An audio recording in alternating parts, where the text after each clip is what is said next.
My only fear is God. I spit that hard shit.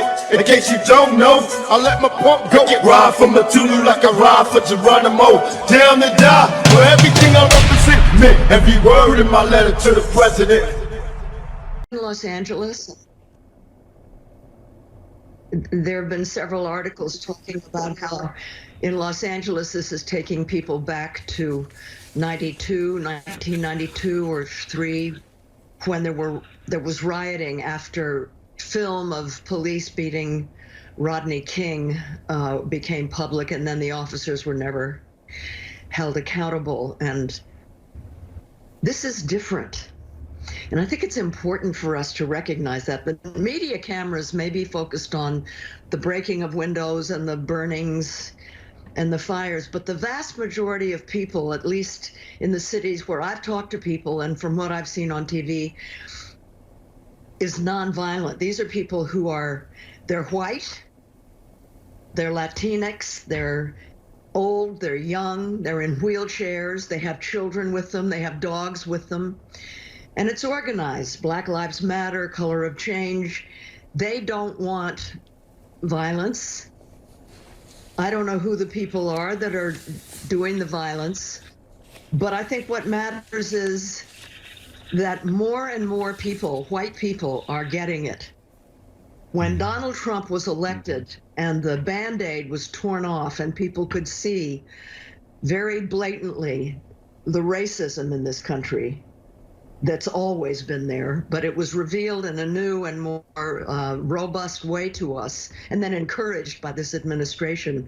I think a lot of white people got it.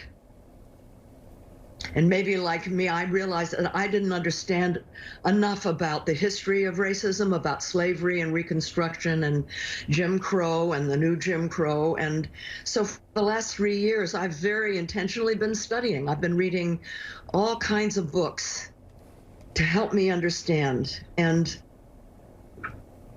I know that there's been, you've laid out very clearly what the problem is, what people are seeing, the history of racism and violence against Black people. Spike did a beautiful job talking about it. I'd like to talk for a minute about what I think needs to happen. I don't mean just because of Minneapolis, but there's a kind of 2 tracks to the process towards solution. First of all, we have to get rid of this administration, because this country should not be burdened with somebody like that and the people that are all around him and enabling him. And so we're at a very important moment. We have an election coming. We have a pandemic crisis. We have a climate crisis. We have a race crisis. And we have a choice to make.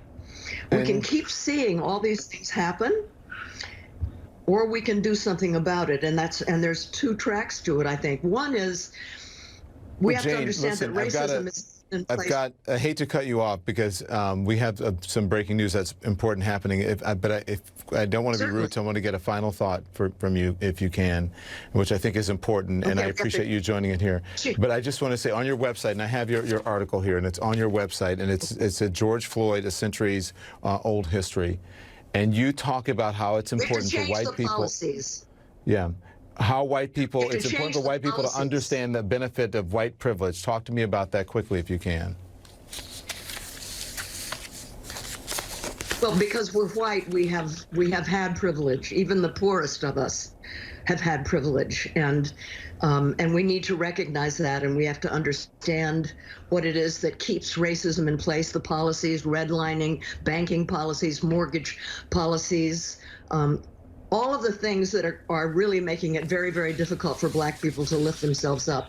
The policies have to be changed, and then white people have to understand the history that has led to this, and we have to try to change within ourselves, and we have to get to know Black people, and they have to become our friends, and we have to understand the reality that they live in, and we have to do it now.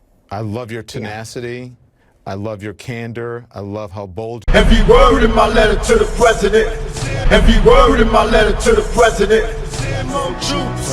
Outlaw streets. Niggas acting up in the hood. That blonde bitch ain't never did shit for me. My casket and scars. My own black nation at war, whole family behind bars. And they wonder why we scarred. 13 looking hard, sister had a baby as an adolescent where was God. Somewhere in the middle of my mind is a nigga on a tightrope, screaming let him die. Ain't lie, I'm a thug, drowning in my own blood, looking for the reason that my mama shrugged out of drugs. Damn the die, for everything I represent, man, every word is my last. The president tell me what to do. These niggas acting up in the hood, send more troops here, Mr. President. Tell me what to do. These niggas acting up in the hood, send more troops here, Mr. President. Tell me what to do. These niggas acting up in the hood, send more troops here, Mr. President. Tell me what to do. These niggas acting up in the hood, send more troops. Come taxes, taking on welfare. You supposed to just see me go broke and die, starving. Motherfuckers crazy in your motherfucking scalp. Nigga, this thug life, west side outlaw motors, nigga. Tell me what you do. These niggas acting up in the hood, send more troops. Dear Mr. President, tell me what you do. These niggas acting up in the hood, send more troops.